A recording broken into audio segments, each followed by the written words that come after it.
Hello दोस्तों, मैं आज बात करने वाला हूँ कि लोगों की मन की जो शांति होती है वो कहाँ जाके खत्म होती है। एक बार सोचिए आप भी, हम भी थोड़ा सोचे, वो बता रहे हैं आपको। अच्छा लगे तो और आगे सुनिएगा, नहीं अच्छा लगे तो कोई बात ही नहीं है। अभी तो शुरुआत है हमारे जीवन की, अभी संघर्षों की कहानी चल रही है। कहाँ तक चलेगी अभी हमारे हाथ में तो नहीं है। ये देने वाले भगवान अल्लाह ईश्वर गाड है। अब देखिए कब तक मिलता है। आदमी मेहनत तो अपना काम ही कर रहा है। तो आप एक बार सोचिए कि आदमी की शांति कब होती है। यहीं पे आपको ऊपर दिख रहेंगे APJ अब्दुल कलाम जी, और उनकी आप संघर्षों की कहानी पढ़ेंगे तो अफसोस में जैसे पढ़ जाएंगे कि हम क्या करे, ऐसे आप करते सोचते रह जाएंगे। तो वो कहाँ से कहाँ उठ के चले गए, एक बार आप सोचिए। वैसे ही जब आत्मा की शांति की बात हो रही है तो इसमें महावीर स्वामी जी का, गौतम बुद्ध जी का नाम तो एकदम चरमोत्कर्ष है भाई। जो व्यक्ति राजा है वो आज अपना राज छोड़कर जमीन में चला गया, जमीन पर चला गया। अब सोचिए कितना आगे तक उसका सोच था। उसके मन की शांति नहीं मिट रही थी। दुनिया की सबसे खूबसूरत लड़की से उनका शादी हुआ था।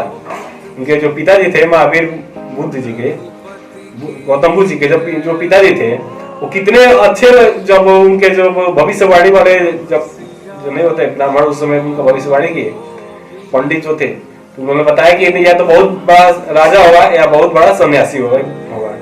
तो एक बार सोचिए, जब उनके पिताजी की बात पता चले कि जब राजा बनेगा तो बात तो सही है, लेकिन सन्यासी अगर बन जाएगा तो बहुत दिक्कत हो जाएगी। तो इसलिए उनके पिताजी ने हमेशा से उनको भौतिक सुख में बांधा रखा, हमेशा से उनको बंधन बनाए रखे कि वो भौतिक सुख में रहेंगे तो दुनिया के बाद दुनियादारी के बारे में उनका मतलब नहीं रहेगा, उसी में लिप्त रहेंगे। लेकिन देखिए जब समय आया तो कहां से कहां चले गए। वो कितने बड़े व्यक्ति थे, राजा थे, लेकिन वो उनको जब ही पुत्र हुआ, उनको जब पता चला कि मेरा पुत्र हुआ है, तो वहां का बोले राहुल, मतलब एक और बंधन हो गया। राहुल मतलब एक और बंधन हो गया। तो क्या किए, तभी उनका नाम, उनके पुत्र का नाम राहुल रख दिया गया। अब एक बार सोचिए, अब वो अपने पुत्र का नाम वो क्या रखे थे, राहुल। मतलब हमारे जीवन के आगे रास्ते में एक और बंधन आ गया और लोगों ने उनका नाम राहुल रख दिया। चलिए तो अच्छी बात है, पिता के मुंह से अगर बेटे का नाम रखा जा रहा है, अच्छा है, बहुत आगे बढ़ेंगे, ऐसे सोच कर रखा गया। उनसे बहुत खुशी हुआ। लेकिन उसी रात जब उन्होंने अपना परिवार छोड़ दिया, व्यक्ति छोड़ दी, माया मोह को जब छोड़ा, तो देखिए कितने बड़े आगे बढ़े। भौतिक सुखों को छोड़ कर आगे बढ़े भाई, तभी वो आगे बढ़े। वो अपने मन की शांति खोजने के लिए कहाँ कहाँ तक भटकना उनको पड़ा, वही भटके, दूसरा कोई भटकने वाला नहीं था उनके साथ। उनके दोस्त भी थे तो कैसे थे।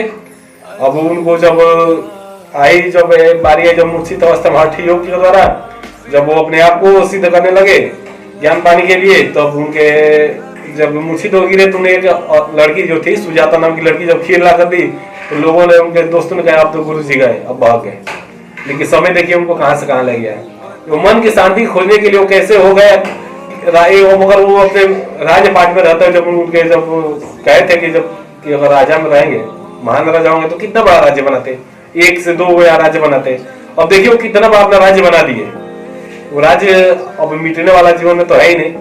अब हम लोग शायद रहे या ना रहे, लेकिन उनका जो शब्द है, वाणी है, बात है, वो पूरे देश जानता है भाई। उनके बारे में कौन नहीं जानता है, गौतम बुद्ध जी के बारे में। वैसे भी महावीर जैन जी हुए, सब राजा थे भाई, सब राजा थे। जब आत्मा की शांति कौन खोजता है, जब जिसका सब कुछ भरा होता है। अब वो छोटा व्यक्ति होगा तो क्या करेगा, अमीर दिखने के चक्कर में, या वो जैसे अपने आप को शांति खोजने के चक्कर में कि हमको गाड़ी किनेंगे तो शांति हो जाएगी, धन आ जाएगा शांति हो जाएगी। लेकिन उन्होंने क्या किया, देखिए राजा, धन, दौलत सब वो छोड़ दिए। लेकिन समय आए तो सब बदल दिए। समय अनुसार सब बदलता है भाई। भौतिक सुखों को जब तक आप छोड़ेंगे नहीं, तब तक मन की शांति होगी नहीं। अब मन की शांति के लिए भौतिक सुख छोड़ना जो बहुत आवश्यक है। अब देखना है तो देखिए गौतम बुद्ध जी है, फिर वो का नाम उनका महावीर स्वामी जी है।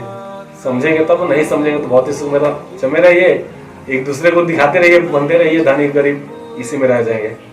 और ऐसी बातें हम बताते रहेंगे समय पर। कुछ गलती अच्छा प्रार्थी हुए। जय हिंद।